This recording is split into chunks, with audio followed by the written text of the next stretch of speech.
Hello and welcome to our channel Tech Dwarf, where we bring you tech news, reviews and head-to-head videos. Today I'm going to be reviewing a flagship TV from Samsung, the Q90r. Admittedly, it is last year's 4K flagship TV, but I have only recently bought it because this has recently been on a mega sale. The unit I bought was the 75-inch model. This review will try and focus on the picture quality of this screen. I will not be reviewing other features like the smart TV functions and audio in this particular review. I managed to get mine at half price, which is tremendous value for money. I also got it with a 5-year warranty, which is markedly better than the 1-year warranty that Samsung offer on their website. If you want tips on how to get Samsung TVs at a huge discount, please see this information in the description box below. The Q90r boasts some excellent specifications. Reportedly, it has around 480 local dimming zones, which is great. It is certainly positioned towards the higher end of the market in that regard. While more dimming zones don't necessarily make better TVs, in the case of Samsung, it truly does. I found this unit to offer a better picture quality overall than the Q80r and the Q70r. So why did I buy this TV? Well, I wasn't very much pleased with my LG C8 77-inch. If you have read any of my recent materials, you will know that up to about a month ago, I had a 77-inch C8 OLED from LG. This TV was really good, but in some regards, it disappointed me. I found the TV to be dim sometimes, and it didn't perform well in brightly lit rooms. In my living room, I have particularly challenging ambient lighting. The C8 just never looked great during the day because of this. Furthermore, I tried many times to calibrate the C8 to reveal more shadow details during movies. Something about the C8's picture did not look right to me. Even in the pre-calibrated THX mode, I was often squinting to pick out details. When trying to adjust gamma and brightness in the TV menus, I didn't get desired results. When I got more shadow details, I lost the perceived contrast. Also, when displaying near blacks, this panel suffered greatly from smudged looking greys. This is a known downside of OLED TV. I then decided to try a modern LED LCD TV. I thought the added brightness might benefit me in some ways. I knew I would be giving up some picture quality, but I thought it was worth taking the risk. Besides, LED LCD TVs are massively cheaper than OLEDs at the 75-inch size. I ended up buying the Panasonic 75-inch FX 750 TV. I managed to get a refurbished unit directly from Panasonic for just over $1,000. It was an edge-lit model, but when it arrived, I was pleasantly surprised with its picture quality.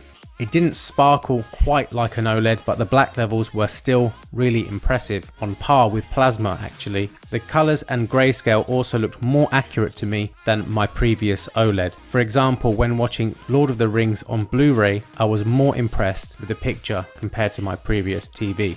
However, within 1 week, the Panasonic broke, so I ended up sending it back. That will teach me for buying a refurbished product next time. Feeling a little bit let down by the Panasonic, I decided to switch to Samsung. Personally, I am not a Samsung fanboy. While I admire their products, I do recognize their approach to marketing can sometimes be a bit gimmicky, and their prices are also too high in my opinion. But I started reading about quantum dot TVs, something I dismissed before because I was too concerned about getting infinite contrast ratios with OLED. When taking the time to research this technology, I was actually rather impressed by the potential QLED has to offer. So I thought I would bite the bullet and give the Q90r a go, especially as I found it on a half-price deal. When the TV arrived, I was extremely excited to get going and unbox the thing. Straight away, I can say the unboxing experience was very impressive. Samsung put a lot of effort into boxing this thing right. Piece by piece, everything unfolded as it should have done, and the instructions were very clear in how to unbox the TV safely and in the right manner. The 75-inch model isn't exactly light, but compared to the Panasonic FX750, it was like a feather, so that was a plus. But I was really impressed with the screen protector that Samsung put on this TV. It was a thick layer of protective plastic with foam on either side of the screen. This allows you to put the TV down on its front safely while you fit the pedestal stand. I was also impressed with the One Connect box. I can't see why other manufacturers haven't done this yet. It's such a good idea. Basically, all of your inputs go to the One Connect box, and then the box connects to the TV using a thin, translucent wire. This wire provides the power and all of the TV's input signals. It's quite remarkable actually. It's a very, very impressive feature. The pedestal stand was also very weighty. I did a mild rocking test, and compared to the Panasonic, it rocked a lot less when put on this stand. This was quite impressive. The design is also very nice, reminding me of an Apple iMac computer in its appearance. When I turned the TV on for the first time, I was welcomed by a searing brightness which made me very happy. I knew this thing was definitely going to do well during the day. Going through the setup menus, I quickly went on to load up YouTube and play some 4K HDR demos. My god, was I impressed when I first saw the picture. Admittedly, the colors were a bit overblown, which is an easy fix, but the contrast, my impression was that I had something superior to my C8 in front of me. Inky blacks were there, but this was coupled with a brightness I had never seen from one of my previous OLED TVs. The colors leapt off the screen, giving the TV a sort of glossed over look.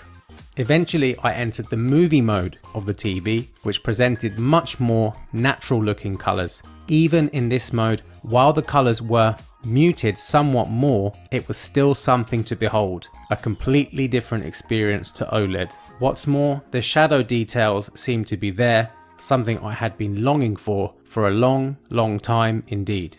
I then went on to test the TV over a series of days. During this time, I played God of War in HDR mode, Lord of the Rings in 1080p Blu-ray, Warcraft, which was an HD stream from Amazon, Our Planet on Netflix, which was delivered in 4K HDR, Better Call Saul, and Ad Astra, which was a rented DVD. Starting with God of War, I calibrated the TV using the PS4 HDR calibration software. This ensures that the PS4 understands the capabilities of your TV, so it maps its HDR accordingly. I kept the game at standard brightness and contrast settings, which was 50 and 50. When loading up the game, I immediately noticed that the menus looked very clear and full of contrast. This was something that was lacking a bit on the Panasonic FX750. I guess this is because the TV was an edge-lit model. The Samsung Q90r seemed much more pleasing to look at in menus, like a brighter version of my C8 OLED. The red colours also seemed much more true to me. Kratos's Red Omega seemed a lot more orange-like on my C8. The Q90r displayed this much more like a primary colour. During gameplay, I felt the image was definitely brighter and the detail had been preserved. When swinging the Blades of Chaos, I was very impressed with the fiery effects. I think maybe the C8 OLED seemed a tad sharper during movement. However, it was hard to tell because I was sitting a little closer to this TV than I did the C8. I do think that perhaps motion resolution might have been a tad better on the C8 though. This is understandable because OLED TVs have a much quicker pixel response time than even 120Hz LCD panels. Simply put, the image was preferable to me when watching Lord of the Rings. The CinemaScope black bars remained jet black throughout the film. Furthermore, the Q90r delivered the goods when it came to shadow details. The colours also looked a little more cinema-like on my Q90r. The colours reminded me a bit of my previous JVC DLA projector, bold but still maintaining a great colour balance.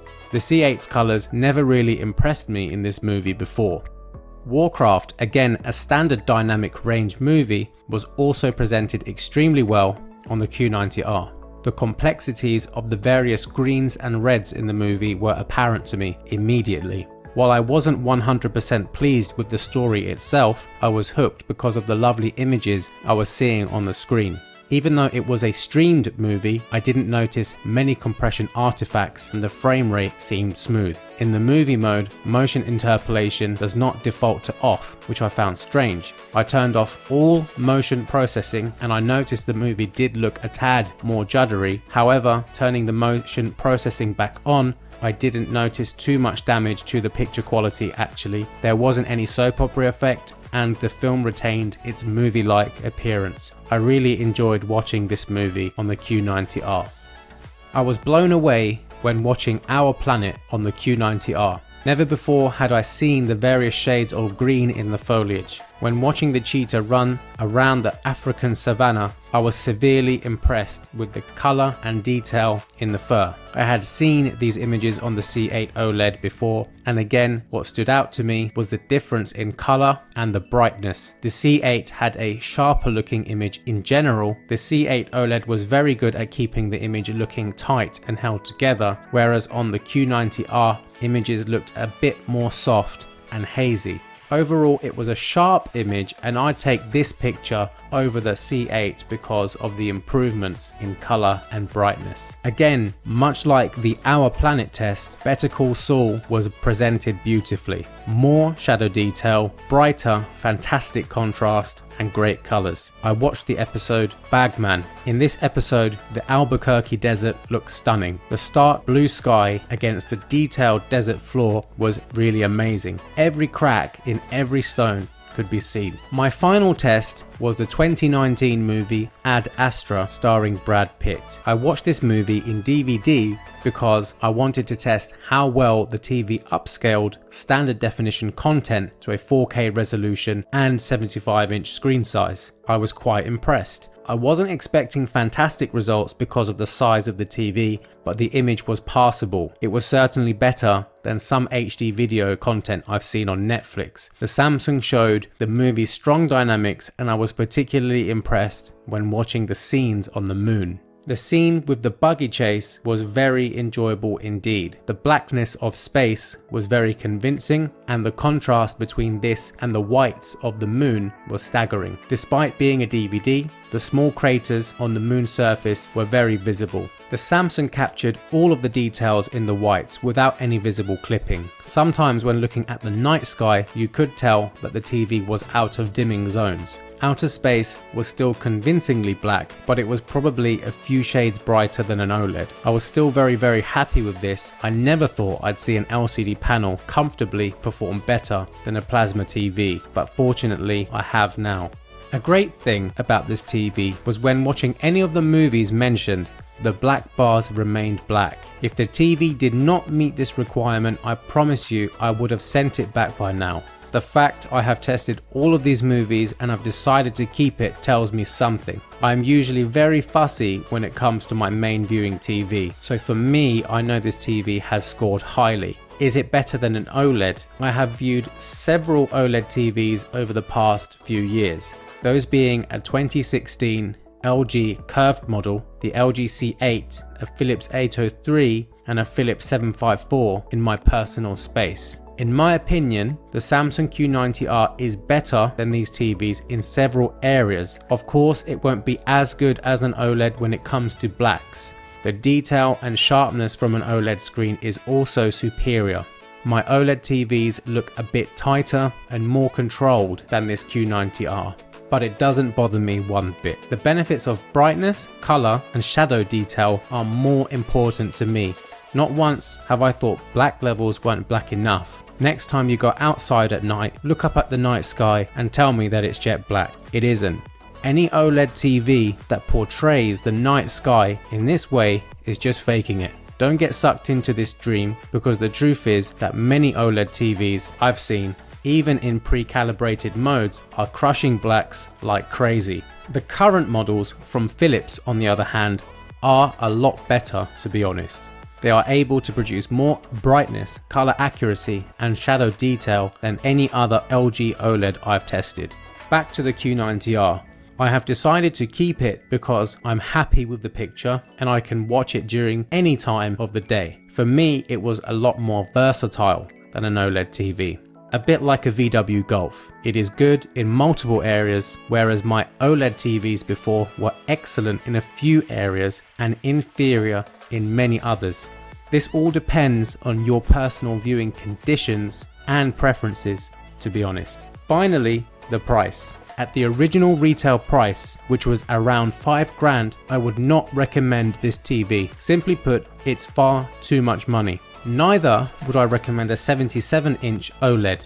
I'd instead recommend buying a fantastic projector and screen, because you can still get a great image at over 100 inches for that money. Either that, or you get a 65-inch screen, either an OLED or a QLED, for a few grand less and invest the remainder of the money. I think you will be better off this way. However, at the price I bought this, £2,599, I think the TV is worth it. It is not a steal by any means, but it's half off the original retail. This is where the 75-inch QLED is unbeatable. I've never seen a 77-inch OLED at those sorts of prices. There just isn't enough profit for LG, as the costs of production are so high. If you can buy this Q90r at the price I paid, I'd recommend it to you any day of the week. The alternative is a 65-inch OLED, but I think the extra screen area of a 75-inch QLED is a much better buy. Hopefully you found this review somewhat helpful.